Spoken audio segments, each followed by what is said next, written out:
Welcome back, everybody, to the Philadelphia Eagles franchise here on Madden 22. Today, the Birds got two more games today, both at home, starting off with the 5-3 New England Patriots, and then on Monday Night Football, a rematch of last year's NFC Championship game against Tom Brady and the Tampa Bay Buccaneers. We're just about halfway through the season now, and it has gone very well for our undefeated 8-0 Philadelphia Eagles. Last episode, we had a trap game of sorts against the one-win Minnesota Vikings, and to be honest, we really should not have won this game. The Vikings were the better team throughout. We were down by 11 with just over 2 minutes to go, but we somehow won the game to keep our undefeated season alive. With us beating Minnesota and the Carolina Panthers losing last week, we are now the only undefeated team left in the entire NFL, which is a pretty cool accomplishment. I don't know how realistic 17-0 is, but with how this team has looked through 8 games, it's certainly fair to say this is one of the most dominant teams the league has seen in a while. I think we've had too many close games to think 17-0 is realistic, particularly after last week. We looked really vulnerable against a bad Vikings team. But regardless, this has been the best team in football. We've got a number of players high on the award ballots, and deservedly so. But I don't think these awards really tell the full story, because I think there are a lot of guys on our team who are kind of being disrespected by some of these awards, which, again, is hard to believe because we've got so many guys here in the running for some big-time awards. But I think Madden was honestly a little bit harsh to us, and there are a few players in specific who I feel like deserve to be mentioned. Tykeem Keon is probably the biggest one. He is 6th currently for Offensive Player of the Year in the NFC, and he is on pace to have one of the greatest receiving seasons ever. I feel like it should be more like he is 6th in the MVP race rather than Offensive Player of the Year. We talked about it in the last episode, how Tazewell Hubbard is not really in the running for the best running back in the conference award. Maybe he shouldn't be number 1, but I would say certainly top 5. He's not even in the top 10. C.J. Thomas and Nehemiah Richardson have been shut down at corner, but they're lower than Xavier Howard, who does have more interceptions than them. But when we played the 49ers, Xavier Howard got torched by Tykeem Keon. We do have a breakout player today, so that's going to be fun, having another breakout challenge, and it's for defensive back Joko Unwosu. This is a good one, I think. Unwosu currently has star development, so we've got an opportunity to add another superstar player to the defense today. Joko Unwosu was, of course, picked in the 3rd round a couple of seasons ago, and he has been everything we could have hoped for and beyond. Unwosu is a Pro Bowler last year. This season, he has pretty much played about as well as he did a season ago. The turnovers are a little bit down, but I do feel like he has been quite impressive this year. He always seems to be around the football, and he has been playing his best ball within the past few weeks. So hopefully we can get him that breakout challenge successfully to move him up to superstar development.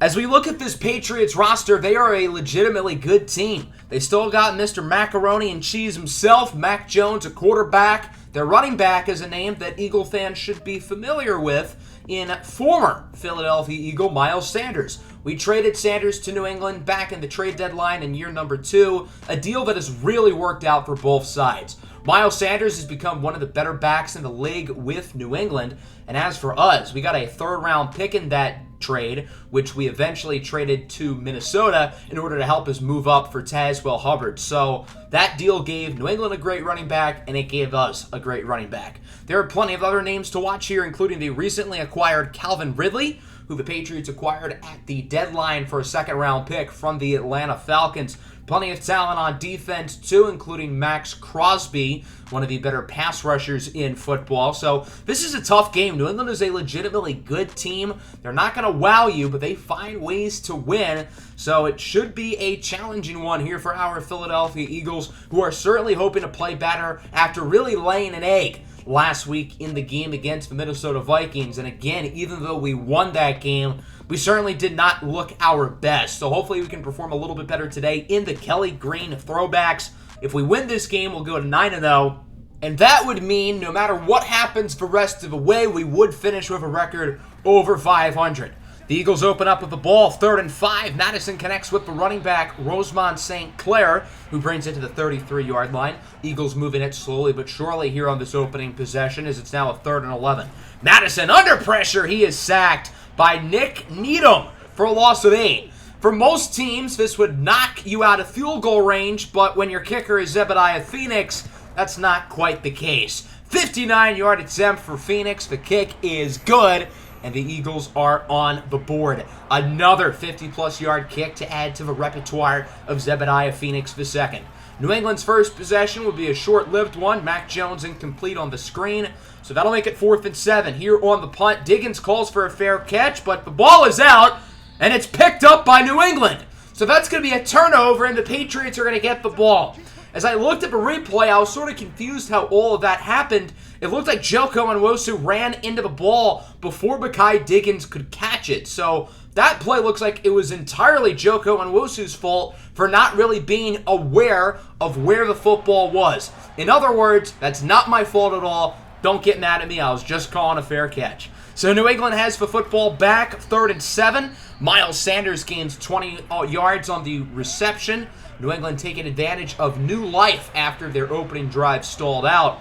Now it's a 3rd and 3 at the 4. New England looking to capitalize here on the goal line as Mac Jones calls for an audible. The former quarterback out of the University of Alabama looking to throw it. He's under a little bit of pressure, and he gets it to his open receiver. It's Josiah Mendez, the former Westlake Hornet, in for the touchdown. And so the New England Patriots will take the lead as it's 7-3. Both of these teams know each other quite well. They've played 2 Super Bowls against each other in this millennium. New England won the first time. The Eagles won the second one, led by Philly legend Nick Foles as Madison's pass is incomplete. Good pressure from Max Crosby. So the Patriots have the football. Play action fake. Mac Jones looking to throw it. Goes up the middle for Calvin Ridley. The Alabama connection as it goes for 17 yards. That'll wrap up the first quarter. 7-3 New England leads. Both scores today have been directly because of the Eagles' special teams. Zebediah Phoenix bailing the Eagles out of good field position with a super long kick, and then Joko Nwosu running around like he has a blindfold on in punt coverage, directly leading to New England scoring. So the Patriots with the ball here to start the second quarter. Nice first down catch for Hunter Henry, wrapped up by Nwosu, who of course has that breakout challenge today. 2nd and 10, deep ball from Jones to the end zone, and it was caught but out of bounds. Ridley had it in his hands, but unable to keep the feet in bounds. Good job by Nehemiah Richardson to try to deflect that one away. 3rd and 10 now from the 44. Jones looks to throw it to the sidelines, and it's incomplete. Odell Beckham Jr., the intended target, so that'll force a punt. Eagles get the ball back. Slow start here for both offenses. Philadelphia in particular looking to respond here as it's caught by Keon on 3rd and 7, and he is stopped just short of the first down marker. Big tackle by the New England defense. It's Deontay Bush Jr. who brings him down, former first-round pick out of Kansas. The Eagles would love to punt it on 4th and inches rather than risk it for the biscuit. So New England has it back. Jones on 3rd and 6 is incomplete. It was Aaron Donald with the pressure. The Eagle offense has struggled to do much of anything today. We'll see if they can on this drive as Madison heaves it up deep downfield. Caught by Tykeem Keon for a 62-yard touchdown. The Texas Longhorn connection strikes again for his 17th time this season. 17 receiving touchdowns in one season normally leads the NFL. For Tykeem Keon, he's done that in half a season, completely burning the corner, Deontay Bush Jr. Bush, interestingly enough, was the player drafted directly after Tykeem Keon in the year 1 draft. Keon went number 12 overall. Bush went number 13 overall. I think it's pretty clear which one of those two has had the better career. 3rd and inches, Jones incomplete. The New England offense continuing to not play all that well. Again, that one touchdown was really because of the Eagles' special teams rather than their defense. So the Birds have it back on offense. We'll see if they can get some more points going as on 3rd and 3. Madison under a lot of pressure. Nearly hits the throw for Devontae Smith. Unsuccessful. 4th down now. 56-yard attempt for Zebediah Phoenix. He could probably make that kick drunk, half asleep, and I don't know. He could make it regardless of the circumstances. So it's 13-7. New England has the ball back. The offense looking to respond after what has been a pretty slow start. That ain't happening, son. It's picked off by Joko Nwosu, and he is untouched for a pick 6. And the Eagles are really exploding here in the second quarter. Joko Nwosu, with his 2nd interception of the year, takes that one for a house call, and that one really avenges the special teams blunder that he made back in the first quarter. So New England has the ball back down by 13 all of a sudden. Jones on 1st down is wrapped up by the former New England Patriot, Josh Uche, who was traded back in the season one offseason before the Miles Sanders deal happened. Both of these teams have made some business with each other these past few seasons. Is on 3rd and 3. The throw for Beckham is incomplete. Good coverage again by Nehemiah Richardson. So the Eagles have it back. Tykeem Keon makes a tough catch, falling on his side for the first down. Following play, Madison back to Keon again. Tykeem Keon's got to be pretty close to 100 yards, which wouldn't be the first time he's got 100 yards in the first half of the game this season. Seems like he does that pretty much regularly now. 2nd and 10. Screen for St. Clair. He loses 3. Big play by the New England defense as the Eagles call their 3rd and final timeout. So with no timeouts to go, Philadelphia has to be really smart with how they navigate this clock. Can't afford to be tackled in bounds, so Madison takes it for the end zone. Devontae Smith ran a really good route, got separation away from the defensive back, but Madison misfires, so the Eagles are going to have to settle for the field goal. That one looked a little bit shaky from 41 yards out, but Phoenix gets it to go. Zebediah Phoenix 3 for 3 on field goals here in the first half as the Eagles lead at 23-7. Here at the halftime break, the Birds with 23 unanswered to wrap up the first half. The pass game's been solid, but we need to run the ball a little bit better. As for the defense, they have been fantastic up to this point, so hopefully they can keep it going here in the second half. 2nd and 10 for New England. Mac Jones looking to throw it. He has all the time in the world, and he gets it over to Hunter Henry with a big play wrapped up by Nwosu and Richardson as Josh Uche is hurt. Not ideal. Uche should be able to return to the game, but he may miss a decent portion of the rest of this contest. 3rd and 6. Sanders with the touchdown. He runs a really good route away from Hannibal Savage, who is replacing Josh Uche for the time being, and Sanders cooked him. New England now going for 2, looking to make this a one-score ball game. Eagles stack the box. Jones goes for the pass, and it's caught by Calvin Ridley. The Patriots only trail by 8, as it's 23-15. That's got to be a scoregami. So now the Eagles have it back. First drive of the quarter on 1st and 20. Tykeem Keon is wide open for another big play, bringing it to the 41-yard line. Another great play for Keon. 3rd and 6 from the 12. The Eagles are moving it nicely. Madison gets it over to Devontae Smith, who will jump the pylon for his 9th score of the year. All the attention has deservedly gone on to Tykeem Keon, but Devontae Smith has also been really, really good this year. He's 3rd in the NFL in touchdowns, only behind Keon and Deebo Samuel. The Patriots have it back. They run the same play they scored the touchdown with. Again, Miles Sanders puts Hannibal Savage on skates. Sanders has really struggled in the ground game, but as a receiver, he's been very impressive. 3rd and 6. Another conversion here for New England. Their offense is looking a lot better here in the 3rd quarter. It's like they flipped a switch. Now a 3rd and 8 from the 25. We'll see if they can get another conversion with just over a minute left in the quarter. Jones looks to throw it under pressure. Incomplete. Aaron Donald again in his face. The Pats are going to be forced to kick the field goal. You could have made the rationale that they should go for it, try to make it a one-score game, but it is 4th and 8, so I can't totally fault them as the kick is good, and it's 30-18. Okay, that's definitely a scoregami. I don't think there's ever been a 30-18 score in the NFL. 3rd and 12 for the Eagles. Madison sacked, loses 19 as he's wrapped up by Max Crosby, his 6th sack of the year. Bad play by Madison. He's really good at escaping pressure, but that time he could not outrun Crosby as we're through 3.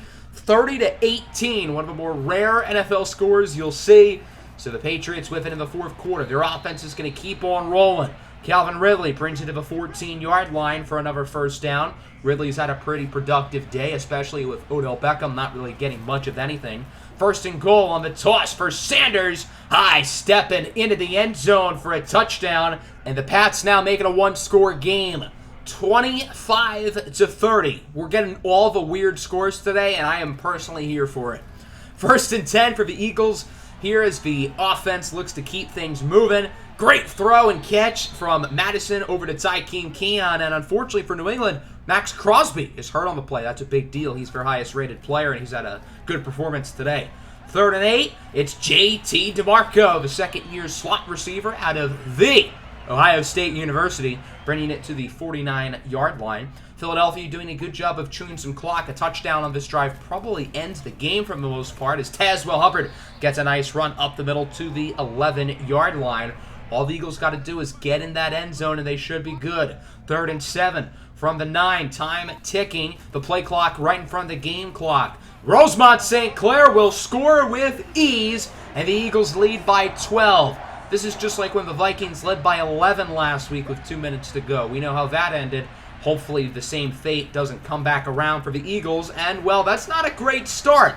Odell Beckham, 52-yard touchdown. It's about time he makes a play. New England brings it back within 1 score, as it's now 37-32. New England going for the onside kick. They know that's their best chance to win the game, and it's picked up by, of course, Tykeem Keon, who even gets a couple yards with it to the opposing 42. Eagles got to get a first down to finish off the job here. Finish this one in the hands of Tazewell Hubbard as it's a 3rd and 6. Eagles are going to look to throw it. Madison going to go short for Dobbs, and he is just shy of the first down marker. Big tackle by Bush. So it's 4th and inches. The Eagles could try to go for it and end the game, or kick the field goal. 49-yarder is no easy feat unless your name is Zebediah Phoenix. Make it an 8-point game and trust the defense to get the stop. That kick nearly wide to the left, but it is good. So the Eagles are trusting their defense to make a play here. Worst case scenario, New England gets a touchdown. They get a 2-point conversion. Game goes to overtime. But with no timeouts, that's a lot easier said than done. First down. Mac Jones looking to throw it. Can't find anybody open. Great coverage by the Eagles as he is sacked for a 2nd time today by Josh Sweat. 4th and 22. New England has no choice. They've got to go for it. Jones has to heave up the Hail Mary. Doesn't get it to the end zone, obviously, as it's tipped a couple times and incomplete. Just like the Hail Mary in the Super Bowl game that the Eagles won. That game, the Eagles won 41-33. Today, they win it 40-32. So it's pretty close. Kind of getting some deja vu with that matchup, other than the fact that, at least in the Super Bowl game, the kicking was pretty bad. Not today, because Zebediah Phoenix is really good. Both quarterbacks were pretty solid. Mac Jones really struggled early, but he was very impressive in the second half.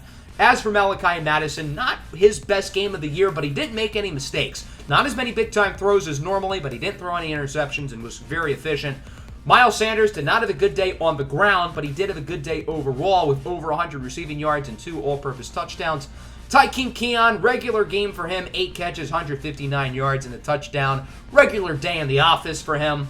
Beckham, Mendez, and Devontae Smith also scored. Defensively, Josh Uche with 2 sacks. Joko Nwosu had an interception and a tackle for loss. I didn't realize until after the game that he had gotten that tackle for loss, so does that mean he should get superstar development? We'll find out after the game here as Zebediah Phoenix goes 4 for 4 with multiple kicks from 50-plus yards. So there you go. Joko Nwosu is getting superstar development. I don't know if he needed to get 2 fumble forces, interceptions, sacks, or tackles for losses, and he needed to get 2 of one of those specifically, or just 2 total. And he got 2 total. A tackle for loss and an interception, which was a pick 6. So he now has superstar development. We have 9 starters on the defense who have at least superstar, maybe 10, depending on what Zaire Savage's hidden development ends up being. So that brings us to the second game of the day, Week 11 action here. Monday Night Football at home against 48-year-old Tom Brady and the Tampa Bay Buccaneers. Our quarterback, Malachi Madison, is currently 24 years old. To put that in perspective, when Tom Brady was 24 years old, Malachi Madison had just been born. Pretty wild stuff. We are looking for revenge here against the Tampa Bay Buccaneers. They beat us last year in the NFC Championship en route to winning the Super Bowl against the Kansas City Chiefs. We're going to be focused on pressure. At 48 years old, Tom Brady is still really, really good. I'm convinced he might be good until he's 108 at this point. So if we can get pressure in the backfield and the pass rush can get going early, that'd be a big deal. We know this Bucs team quite well. We played them twice last year, including the NFC Championship game, which, of course, they won. And they're led by arguably the greatest of all time, Tom Brady, who hasn't been as good this year, but it's kind of hard to do better than 6,000 yards and 50 touchdowns. He has still been good this season, but I guess he is taking regression steps, which you would normally see in someone who's like 33, not 48. The Bucs will be without Maurice Rodgers, their big-time receiver, who just signed a $60 million extension.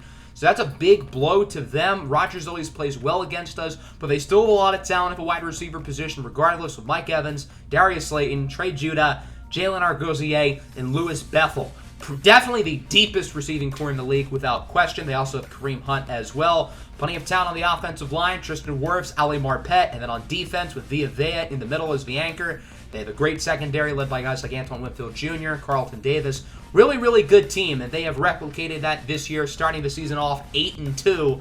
So who knows? Maybe this is a playoff preview. Maybe we meet these guys again in the postseason. So here we go, Monday Night Football, the final primetime game this year for the Eagles. We had 6 primetime games, all of which were in our first 10 games, which is kind of odd, but okay.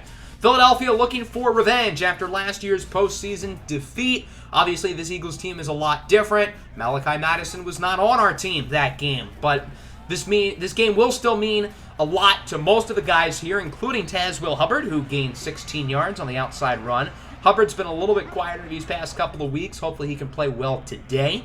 2nd and 7 here for the Eagles, rocking their regular jerseys today. Back to Hubbard on the outside. This time it doesn't really work out as well. Shaq Barrett brings him down. Even as an older player, Barrett has been really good. Alohi Gilman as well, the former Notre Dame safety, makes a play as well as it's a 3rd down and 11. Madison looks to throw it. He goes short for Rosemont St. Clair. He brings it to just shy of midfield. Shaq Barrett injured. Luckily for the Bucs, it shouldn't be a serious injury. He should return at some point. And, oh, they're going for a field goal. This would be an NFL record. 68-yard attempt for Zebediah Phoenix. The kick is up. It is good. How does this guy keep doing it? Zebediah Phoenix breaks the record for the longest field goal in NFL history, breaking the record set last year by himself. Zebediah Phoenix made a 67-yarder last year against the Browns. He missed a game-winning field goal that same game from like 20 yards shorter, so hopefully that doesn't happen again. 1st down, it's intercepted, but out of bounds by Mekhi Diggins. Not an ideal start for Tom. Terrific, as it's 3rd and 10 now from the 25-yard line. Brady looks to throw it. He has some time, and he will be incomplete. C.J. Thomas breaks up the pass, so that'll force a punt. The Eagles have it back, 3rd and 7. Malachi Madison scrambles with it to the right side. Maybe he's going to run for the 1st down or throw it into the middle of nowhere. I've noticed the Eagles' offense has started off really slowly the past couple of weeks, which is odd because at the beginning of the year, the Eagles' offense always started games on fire. 2nd and 5 for the Bucs. Tough throw, hauled in for a 1st down by the big tight end, O.J. Howard, another former Alabama player. Common theme, Alabama produces a lot of NFL talent. 2nd and 10 from the 34 for the Bucs as Brady connects with Mike Evans, still one of the better receivers in the NFL for nearly a decade and a half at this point. Mike Evans, certainly a Hall of Famer when it's all said and done. 3rd and 6 now from the 44-yard line here for the Bucs. Brady looking to throw it. Has time, but can't find anybody open. He goes short, and that is definitely not a 1st down, only a gain of around 3. So the Bucs punt it. The Eagles have it back from the 17-yard line as it's a handoff for Rosemont St. Clair here on 3rd and 1. He is stuffed up behind the line of scrimmage by the former 1st-round pick, Joe Shoyinka. Stephon Tuitt, the one-time Steeler, there as well to make the play. So it's 3rd and 4. Brady looks to throw, and he's picked off. Joko Onwosu with the interception. He's going to take it the distance, showboating from the 15-yard line because he knows these big offensive linemen ain't going to catch him. Joko Onwosu with his 2nd pick 6 in as many weeks. Talk about a breakout, am I right? That'll wrap up the 1st quarter. The Eagles lead this one 10-0, courteous of a Joko Onwosu pick 6. So the Bucs have the football back, 3rd and 3. Tom Brady did not look very good there in that 1st quarter. He misfires there for O.J. Howard. Brady's struggles continue. He looks like a normal 48-year-old man out there rather than, invincible Tom Brady. So that'll force a punt. The Eagles have it back, 2nd and 10. Madison goes short for his favorite target, Tykeem Keon, who gets it past the 40 for a solid gain of 20. The Eagles' offense hasn't played all that well so far. They had the, obviously, pick 6, and then their only points came off of a 68-yard field goal. So it's not even like they gave Zebediah Phoenix good positioning. It's just that Zebediah Phoenix is the greatest kicker ever. Devontae Smith with a nice spin move for 11. Now the Philadelphia offense is really in a groove. They have it at the 15-yard line. 2nd and 10. Madison looking to throw it, scrambling with it to his left. He will connect with Tykeem Keon for his 18th receiving touchdown of the season. The booth would review the play if he was inbound, so we're going to have to get another look at this one. But in real time, it looked like he was in. We don't get a great angle, but I think he was in. Caught that one with one hand, too. Both of Tykeem Keon's touchdowns today, he's caught with one hand. I think Tykeem Keon's kind of realized that having two hands is a little bit too easy, so he's trying to challenge himself, although it's not really doing anything. Bucks have it back, not for long. Picked off by C.J. Thomas, and this is turning into a blowout. Pick 6 for Thomas, his 5th interception of the year. Talk about revenge. The Eagles now lead 24-0. The secondary with 2 pick 6s off of Tom Brady today. That ain't my GOAT. 24-0. Brady sacked on 3rd down by Jabari Achabe, and the Eagles right now are dominating against one of the best teams in football on primetime. It seems like whenever the Eagles have played a really good team this year, they've blown them out, and whenever they play a bad team, they don't play that well. It's kind of odd. 3rd and 5, Madison lucky to not get intercepted. Again, the offense hasn't been great today. It's the defense making all these plays. 2 of the 3 touchdowns today have been scored by the defense. 3rd and 10, Brady looking to throw it. He has literally all day. Takes a shot downfield, and it's dropped.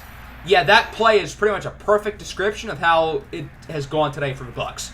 Eagles have it back, looking to extend the lead even more as Rosemont St. Clair brings it to the 46. Eagles call timeout number 1. Philadelphia already leads by 24, but they want to beat these guys bad. Devontae Smith to the 33. The Eagles are now in field goal range, although with Zebediah Phoenix, you could argue the other 33-yard line is field goal range for him. 2nd and 10. Madison takes a shot for the end zone, and it's tipped about 5 times by Machado Yamaguchi, who doesn't come down with it somehow, some way. I could have made that catch, but there's a flag. Defensive pass interference against Carlton Davis, so the Eagles now have the ball at the 1-yard line.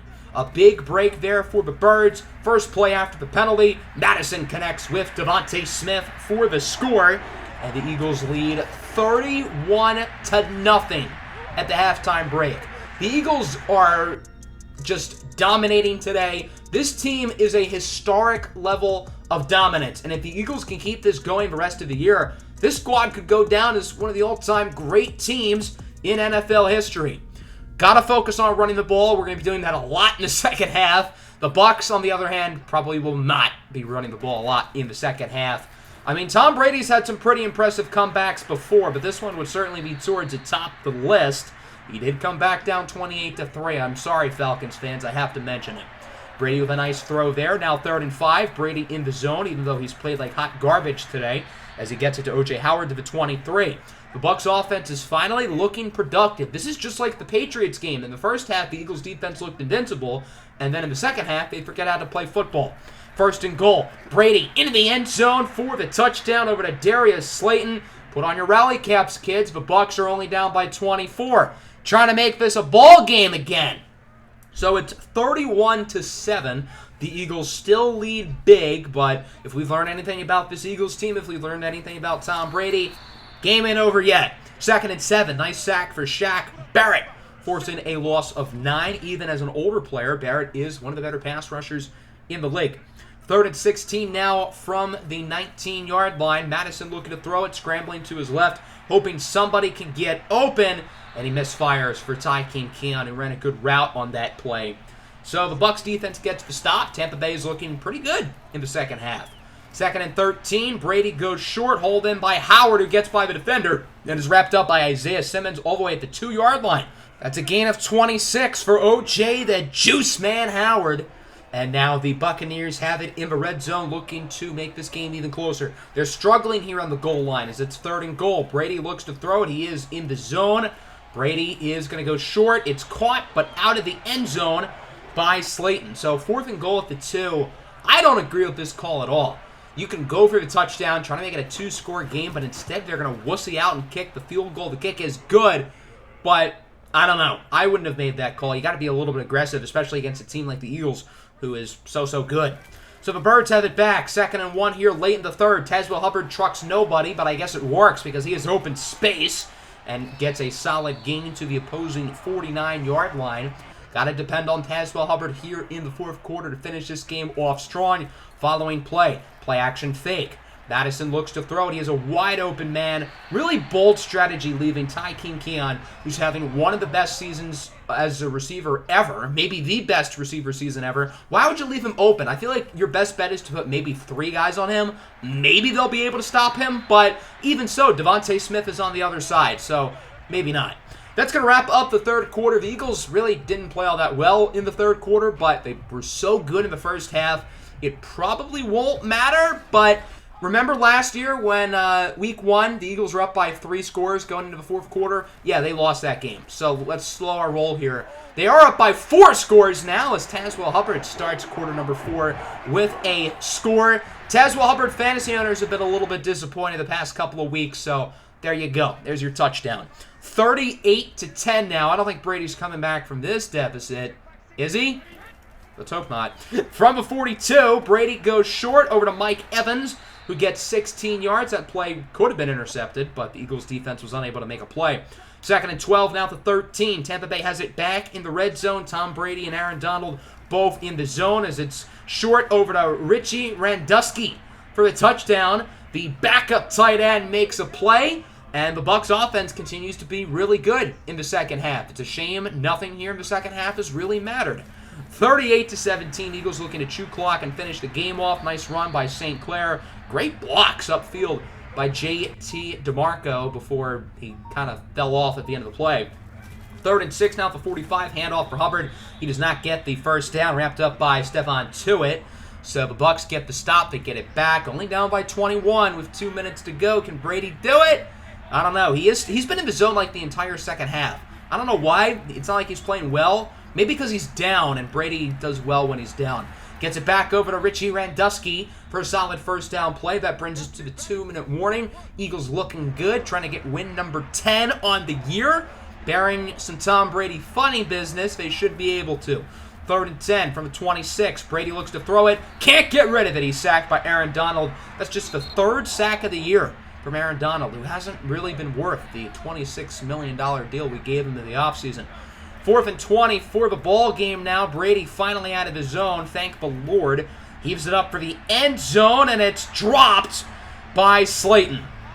So that should wrap this one out. The Eagles take it home 38-17 with a dominant first half, outscoring the Bucs 31-0, led by a pair of pick sixes from Joko Onwosu and C.J. Thomas. Again, the offense wasn't magnificent today, but the offense did not have to be magnificent. And that's the great thing about our team. Our offense is great, our defense is great, our special teams is great, so even if one unit doesn't play as well, the other unit should be able to combat that. Tom Brady struggled in the first half, great in the second half. Malachi Madison, again, didn't have the big throws that he normally has, but he was super efficient today. Devontae Smith, 7 catches, 69 yards, nice, and a touchdown. Tykeem Keon with a pretty quiet game for his standards, only 7 catches, 82 yards, and a touchdown, which is elite for just about anybody else. Of course, the 2 pick sixes. Zebediah Phoenix only made 1 field goal today, but it was the longest in NFL history from 68 yards, breaking his own record that he set a year ago. So I think it's fair to say we certainly stopped Tom Brady. We did a pretty good job of sending pressure. The coverage was outstanding in this game, and the pass rush was good too. The defense all around was pretty solid. In the first half, our defense looked unstoppable. In the second half, they didn't play as well, but we were up by 31 at halftime, so I'm not going to get too mad. So that's going to wrap up the episode. Next time, we have 2 big games, one on the road against our arch rivals, the Dallas Cowboys, and then at home against Patrick Mahomes II and the Kansas City Chiefs. Should be a fun one. Make sure to like button and subscribe to the channel if you are new. Peace out.